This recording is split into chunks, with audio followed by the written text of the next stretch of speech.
वो कल ही हमारे घर रिश्ता लेकर आ जाएंगे। राकेश अपने काम पर चला जाता है और साधना पैसे लेकर मार्केट में राशन लेने आती है। अचानक चलते चलते उसे ठोकर लग जाती है और वो सड़क पर गिर जाती है।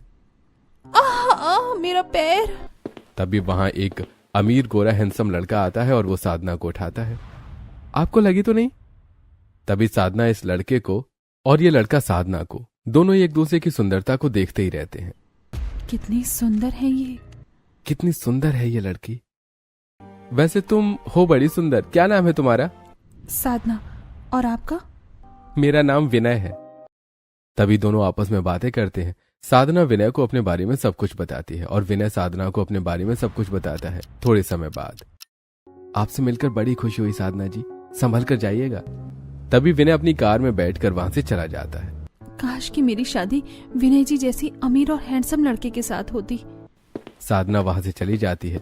अगले दिन सवेरे साधना और सब घर में थे। तभी साधना के घर विनय अपने अमीर माता पिता हरीश, यामिनी और गोरी सुंदर बहन निशा के साथ आता है। विनय और उसके परिवार वाले काफी अमीर और मॉडर्न लोग हैं। विनय जी, आप माँ, ये विनय जी हैं, ये पास के शहर में रहते हैं। ये मेरे माता पिता और मेरी बहन है। हम यहाँ विनय और साधना के रिश्ते की बात करने आए हैं। हमारे बेटे विनय को आपकी बेटी साधना बहुत पसंद है और ये साधना से शादी करना चाहता है। ये सुनकर दामिनी, राकेश दंग रह जाते हैं। माफ करना बहन, पर हमने अपनी बिटिया का रिश्ता कहीं और तय कर दिया है। आंटी जी, ऐसा मत कहिए। मुझे साधना बहुत पसंद है। जब से मैंने साधना को देखा है, मैं हर पल इसी के बारे में सोच रहा हूँ। आप साधना की शादी मुझसे करवा दीजिए। मैं साधना को जीवन भर खुश रखूंगा। विनय और उसके परिवार वाले दामिनी, राकेश से मिन्नतें करने लगते हैं। माँ, मुझे विनय जी बहुत पसंद है और मैं इन्हीं से शादी करना चाहती हूँ। पर बेटिया, मैं अपने दोस्त को जुबान दे चुका हूँ। बाबा, विनय जी और इनके परिवार वाले कितने अमीर हैं। इतने अमीर परिवार की बहू बनने के लिए तो हर लड़की तरसती है। तभी दामिनी, राकेश विनय और साधना के रिश्ते के लिए मान जाते हैं, जिसके बाद दामिनी, राकेश 2 दिन बाद ही साधना की शादी विनय के साथ करवा देते हैं। तभी साधना विनय के साथ पास के शहर के बाहर एक बड़े से आलीशान बंगले घर में चली जाती है। विनय का ये घर काफी बड़ा बंगला घर है, जहाँ विनय के माता पिता, बूढ़ी दादी सुजाता, 3 बहनें निशा, नेहा, पायल और 3 भाई राहुल, महेश, अजीत, ये सब थे। विनय और उसके परिवार के सभी सदस्य काफी अमीर और मॉडर्न लोग हैं। तभी साधना घर के लिविंग रूम में सबके सामने सोफे पर आकर बैठ जाती है। विनय बेटा, बहू रानी काफी थक चुकी होंगी। साधना बहू को कमरे में ले जाओ। तभी विनय साधना को अपने बड़े से आलीशान कमरे में लेकर आता है। दोनों बेड पर बैठ जाते हैं। तभी विनय बार बार घड़ी की ओर देखने लगता है। इस समय रात के 12 बजने को आए थे। क्या हुआ विनय जी, आप बार बार घड़ी की ओर क्यों देख रहे हो? मेरा एक दोस्त आने वाला है। तुम आराम करो साधना, मैं अपने दोस्त से मिलकर आता हूँ। तभी विनय कमरे का दरवाजा बाहर से बंद करके अपने परिवार वालों के पास आता है। विनय बेटा, बहू को कमरे में बंद कर दिया ना? जी पिताजी। बहू को इस बात का पता नहीं चलना चाहिए कि हम सब इंसान नहीं बल्कि हमारे गुरुजी ने कहा है ना माँ कि मेरी शादी के 24 घंटे तक हम पर ये संकट बना रहेगा। उसके बाद हम पर आया संकट हमेशा के लिए टल जाएगा। 12 बजने को आए हैं। तभी 12 बजते ही अचानक विनय और उसके पूरे परिवार वाले भयानक भूत, चुड़ैल, पिशाचिनी, डायन, राक्षस ये सब बन जाते हैं। विनय और उसके परिवार वाले भूतिया लोग हैं। बस जल्द से अब हम पर आया ये संकट दूर हो जाए और हम फिर कभी भी अपने इस असली भूतिया रूप में न आए। पहले तो हम कभी अपने असली भूतिया रूप में नहीं आते थे, हमेशा इंसानों की तरह रहते थे। पर जब से हम पर ये संकट आया है, हम रात 12 बजे के बाद इंसानी रूप में भूतिया रूप में प्रकट हो जाते हैं। दादी माँ, बस एक रात की और बात है। उसके बाद हम कभी अपने असली भूतिया रूप में प्रकट नहीं होंगे।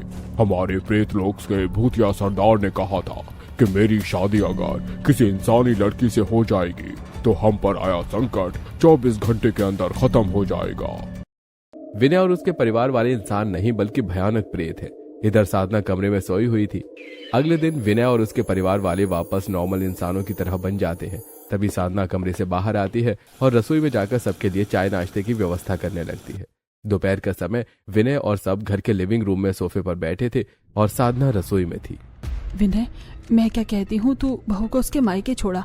बस आज रात की ही बात है, फिर कल से हम अपने भूतिया रूप में नहीं आ पाएंगे। सही कहा आपने माँ। साधना को पता नहीं चलना चाहिए कि हम सब इंसान नहीं भूत हैं। तभी विनय साधना को वहां बुलाता है। बहू, हमारे खानदान की एक रीत है, हमारे घर आई हर नई बहू को शादी की दूसरी रात अपने मायके में बितानी पड़ती है और ये हमारे लिए काफी शुभ माना जाता है। ठीक है माँ जी। विनय बेटा, बहू को इसके मायके छोड़ा और कल सवेरे इसे यहाँ लेकर आ जाना। तभी विनय साधना को उसके मायके ले जाकर छोड़ देता है। ये कैसी रीत है? ऐसी रीत के बारे में तो मैं पहली बार सुन रही हूँ। अरे होगी उनके घर की कोई रीति। तभी दामिनी साधना को एक चमत्कारी धागा देती है। साधना बिटिया, ये धागा बहुत ही चमत्कारी धागा है। ये मुझे एक बहुत बड़े बाबा ने दिया है। इसे हमेशा अपने गले में पहने रखना। ये धागा तेरी हर मुसीबत में रक्षा करेगा। तभी साधना उस चमत्कारी धागे को अपने गले में पहन लेती है। अगले दिन सवेरे साधना अपने ससुराल चली जाती है। साधना बहू, कल तुम्हारी मुंह दिखाई की रस्म की जाएगी। कल हमारे घर बहुत ही बड़े बड़े अमीर लोग आने वाले हैं। अच्छा माँ जी, मैं अपने माता पिता को भी बुला लूं क्या? हाँ हाँ बहू, बुला लो। अगले दिन रात में साधना सुंदर सा लहंगा पहने घर के लिविंग रूम में सोफे पर घूंघट डाले बैठी थी और वहां साधना के ससुराल वाले, उनके कई सारे रिश्तेदार और साधना के माता पिता ये सब थे। हमारी बिटिया का ससुराल तो राजमहल की तरह बड़ा है। हाँ दामिनी, ये लोग ओबेरॉय परिवार वाले हैं। चलिए मुंह दिखाई की रस्म शुरू करते हैं। मैं अपने हाथों से बहू का घूंघट उठाती हूँ। तभी यामिनी जैसे ही साधना का घूंघट उठाती है तो अचानक घर की लाइट चली जाती है और पूरे घर में अंधेरा छा जाता है। अरे, ये लाइट कैसे चली गई? विनय जी, कहाँ हो आप? तभी लाइट आ जाती है तो सामने साधना के ससुराल के सभी सदस्य और उनके सारे मेहमान, ये सब भयानक प्रेत बन चुके थे। बस वहां साधना और उसके माता पिता ही इंसान थे। ये देखकर साधना और उसके माता पिता की आंखें फटी की फटी रह जाती हैं। अरे, ये सब तो भूत है। अरे ये क्या? ये सभी लोग भूत कैसे बन गए? साधना बिटिया, भागो यहाँ से। तभी तीनों वहां से भागने लगते हैं। तभी विनय और सारे प्रेत लोग उन्हें पकड़ लेते हैं। कहाँ जा रही हो साधना? तुम मेरी पत्नी हो। अब तुम मुझे छोड़कर कहीं नहीं जा सकती। देखो, हमें छोड़ दो। हमने तुम्हारा क्या बिगाड़ा है? तभी बाकी प्रेत दामिनी और राकेश को मार देते हैं। ये देखकर साधना खूब रोती है। कल अमावस्या की रात है और कल रात हम तेरी बलि चढ़ाकर अपने आप को और भी ज्यादा शक्तिशाली बना लेंगे। मेरे माता पिता को मार दिया। विनय बेटा, साधना को कमरे में ले जाकर बंद कर दे। कल हम इसे मार देंगे। तभी भूत जैसे ही साधना के करीब आता है तो साधना अपने गले से वो चमत्कारी धागा निकालती है और विनय भूत के ऊपर फेंक देती है। तभी उस शक्तिशाली धागे की वजह से विनय भूत वहीं जलकर भस्म हो जाता है। तूने मेरे बेटे का अंत कर दिया।